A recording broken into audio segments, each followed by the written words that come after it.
sake. All right, back to our audience. Olivia Zink's got the next question.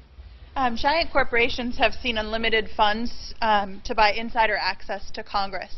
What steps will you take to reform, lobby reform, campaign contributions, and the revolving door, and how will you prevent crony capitalism from corrupting our government and our economy? And after I do that, I'm going to bring plates down from the top of the mountain to, no, I mean, look,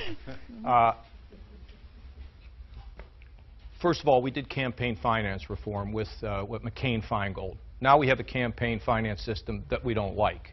It's like every time we change it, we have this system, and then we don't like that system, we have to change another one.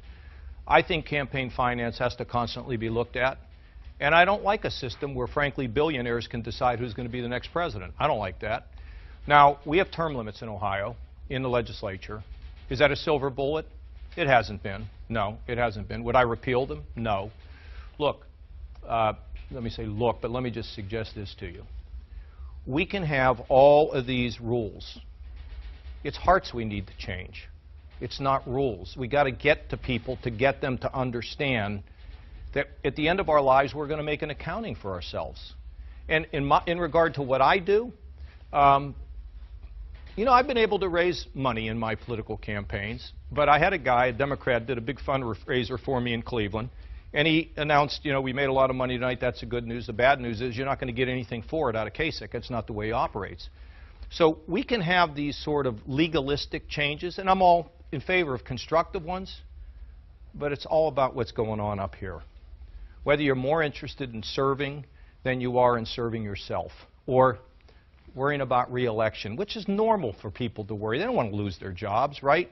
But on your best days, people can rise, and it takes leaders in many different levels. Leadership in the committee levels in Washington, leadership from the executive. I mean, it takes leadership to try to get people to perform at a higher level than what they would normally perform. So any suggestions you have on campaign finance reform? I did an interview you know, just recently, and I said, you know, if I win, I'll say the system's good, and if I don't, then I'll blame the system. No, I'm just kidding. But we should look at it, because we just shouldn't have a handful of people who are at the very top who make these determinations. But that's what we got with the last campaign finance reform. So let's think about it together. Is that fair? Okay. And you touched on it. What do you think about term limits? Well, I'm for term limits. If the term limits are too short, then unfortunately staff tends to take over, or special interests have too much sway. But I'm for them in Ohio. I wouldn't mind if they expanded them, gave them another 2 or 4 years being in those offices. But I'm for term limits in Washington. I think they're better than not having them. But it's not been some magic answer. Sure. Because what it gets down to, in 1994, Republicans won a majority, and in 1995, we marched straight to the top of the mountain. Balancing budgets, welfare reform. Those people who came in could have cared less about their political future, and we accomplished a heck of a lot.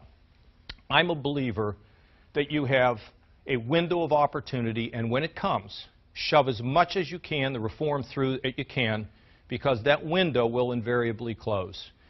Better leaders, more informed constituents willing to take on our representatives, that's a big part of it. But this is a whole book worth of stuff I would write. I wouldn't write it because nobody would really read it, but we'll see. Well, you've got 3 New York Times bestsellers. Yeah, but I didn't write about this stuff. All right. Yeah. Next question coming Thank from you. Caitlin Jones.